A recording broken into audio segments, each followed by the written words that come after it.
You wake up, walk out to your garden, and there it is, your beautiful, thriving zucchini plant. Just yesterday bursting with life, now slumped over, completely wilted. It looks like it died overnight. Your heart sinks. You've seen this before, haven't you? That sudden, inexplicable collapse of a squash plant that promised so much. Well, today, we're not just going to mourn. We're going to perform a garden autopsy, uncover the silent killer, and more importantly, I'm going to show you exactly how to save your other plants from the same fate, even if they're already showing signs of trouble. This isn't just about one plant, it's about protecting your entire harvest. And I'm going to give you the tools to do it. The culprit, in almost every single case of sudden squash plant death, is the squash vine borer.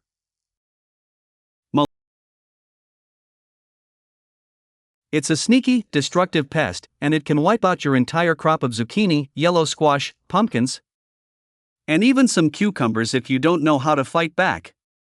Before we get into the emergency surgery, let's confirm our diagnosis. This plant, as you can see, is a goner. The telltale sign, beyond the dramatic wilt, is usually a small, sawdust-like pile of frass at the base of the stem. That's borer poop, and it's a dead giveaway. If you see that, you know you've got a problem. Now, let's cut this plant open and expose the enemy. I'm going to take a sharp knife and carefully slice open the stem, right where it meets the soil line, and work my way up. See this? This hollowed-out tunnel? This is where the borer has been feasting. And right here, this fat, creamy white grub with a brown head?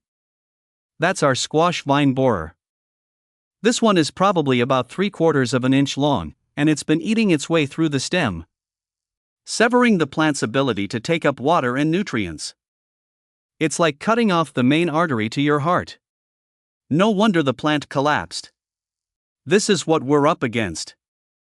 These grubs hatch from tiny, reddish-brown eggs laid by a moth, usually in late spring or early summer, right at the base of your squash plants. They bore in, feed for about 4 to 6 weeks, then drop into the soil to pupate, only to emerge as moths to start the cycle all over again. In many warmer zones, like USDA Zone 7 to 9, you can even see 2 generations in a single season, meaning a continuous threat from late May all the way through September. So, how do you spot this before it's too late? Early detection is your absolute best friend. The very first sign you'll likely see is a subtle wilting of the leaves, especially during the hottest part of the day. But here's the trick, they might perk back up overnight. Don't be fooled. If you see that wilting, even if it recovers, immediately inspect the base of the stem. Look for those small, often inconspicuous entry holes, sometimes with a clear, gummy sap oozing out, mixed with that telltale frass. It looks like fine sawdust. The moth itself is also quite distinctive, often mistaken for a wasp. It's an orange and black clearwing moth, active during the day. If you see these moths fluttering around your squash plants in late spring or early summer, consider it a red alert. Now, for the good news, if you catch it early enough, you can perform emergency surgery and save your plant. It's not a guaranteed fix, but I've saved countless plants this way, and it's absolutely worth the effort. Here's what you do. First, arm yourself with a very sharp, thin knife or a razor blade. You'll also want a pair of tweezers or a thin wire, and some fresh soil or compost. Locate the entry point, or where you suspect the borer is, usually marked by the frass. Carefully, and I mean carefully, make a shallow, lengthwise slit in the stem, starting just below the frass and extending a couple of inches upwards. You're essentially opening up the tunnel. Don't go too deep, just enough to expose the borer. Once you've opened the stem, use your tweezers or the thin wire to gently probe and extract the grub. They're usually quite chunky, so you'll feel them. Sometimes, you might find more than one. Remove every single one you find. Once you've extracted the borers, gently press the stem back together. Now, this next step is crucial for healing. Mound fresh soil or compost around the base of the plant, covering the injured area and about 6 to 8 inches of the lower stem. This encourages the plant to form new adventitious roots above the damaged section, essentially bypassing the borer's destruction. Water thoroughly after mounding to settle the soil. You'll be amazed at how resilient these plants can be. I've seen plants that looked completely dead spring back to life within a week after this treatment. But prevention, as always, is far better than a cure. My first line of defense is physical barriers. For smaller plants, or during the critical egg-laying period, a row cover can be incredibly effective. Just make sure to remove it once the plants start flowering so pollinators can do their job.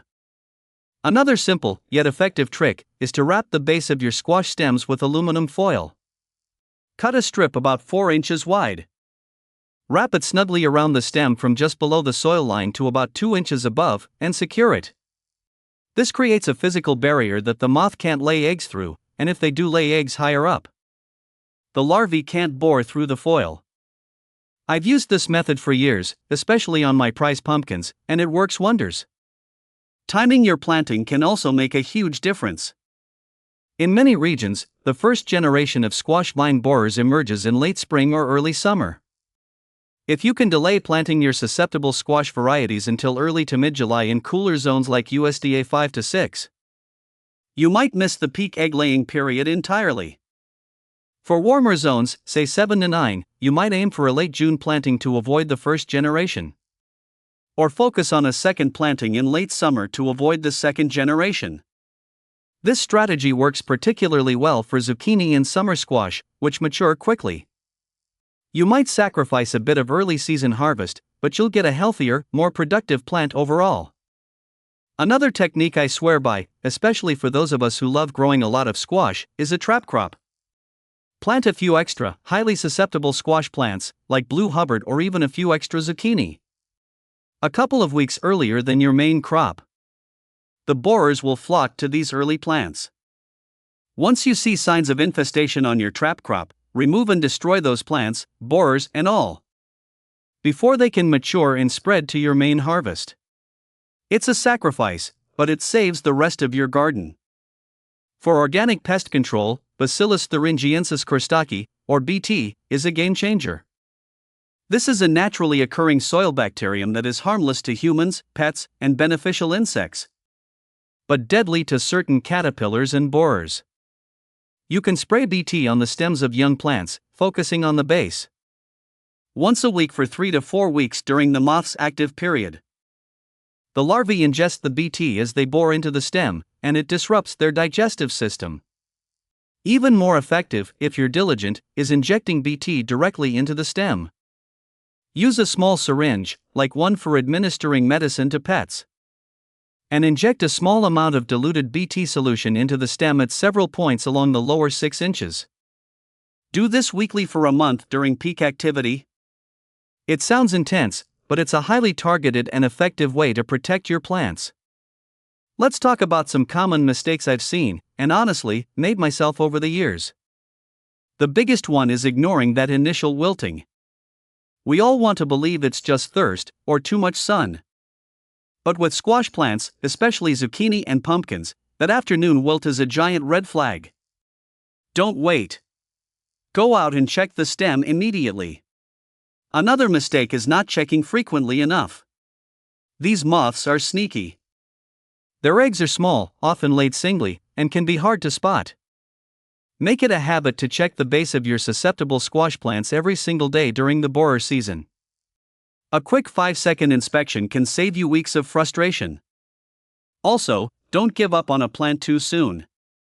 Even if it looks severely damaged, if you can extract the borer and encourage new root growth by mounding soil, there's a good chance it will recover. I've had zucchini plants that were practically severed produce a decent harvest after emergency surgery. The plant wants to live, you just need to give it a fighting chance. Now, let's get specific about timing across different USDA zones. In USDA zones 3 to 5, you'll typically see squash vine borer activity from late June through August. Your best bet for prevention is to delay planting until mid-June, use row covers until flowering, and be vigilant with daily stem checks through July. If you plant early, expect to fight them. 4.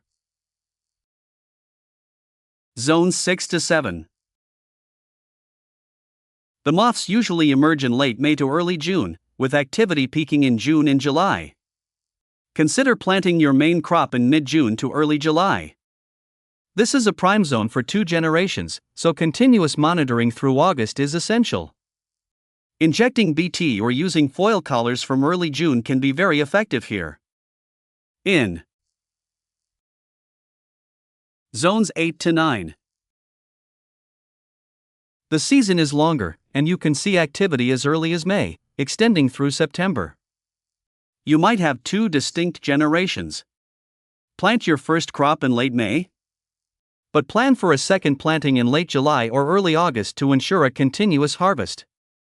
Early season row covers and consistent Bt applications are critical. And for my friends in the UK or Australia, while the squash vine borer isn't typically a major pest in those regions, the principles of vigilance, physical barriers, and encouraging new root growth apply to any stem boring pest you might encounter. Just adjust your timings to your local spring and summer months. What about varieties? While no squash is completely immune, some are less susceptible. Butternut squash, for example, has a much harder, solid stem, making it more difficult for the borers to penetrate. Many winter squashes, like acorn and spaghetti squash, also tend to be more resistant than their thin-stemmed summer cousins like zucchini and yellow squash. If borers are a consistent problem in your garden, consider focusing on these more resistant varieties. Finally, sanitation and crop rotation are foundational practices. At the end of the season, make sure to remove and destroy all spent squash plants. Don't just compost them, as the pupating borers can overwinter in the soil or in plant debris. Dispose of them in the trash. And next year, plant your squash in a different spot in the garden. This won't eliminate borers entirely, but it will reduce the population pressure in any given area. If you're growing in raised beds or containers, you have a bit more control over your soil. But the vigilance remains the same. The squash vine borer is a formidable foe, but it's not unbeatable. With a little knowledge, daily vigilance, and these proactive and reactive strategies, you can absolutely protect your squash plants and enjoy a bountiful harvest. Don't let a wilting plant discourage you, let it empower you to become a better, more observant gardener. If you found this deep dive helpful, please hit that like button and consider subscribing to join our growing garden community. I'd love to hear your own squash vine borer battle stories in the comments below. What zone are you in? And what's been your most effective strategy? Next time, we're tackling powdery mildew, another common squash killer, with some surprising organic solutions you won't want to miss. Happy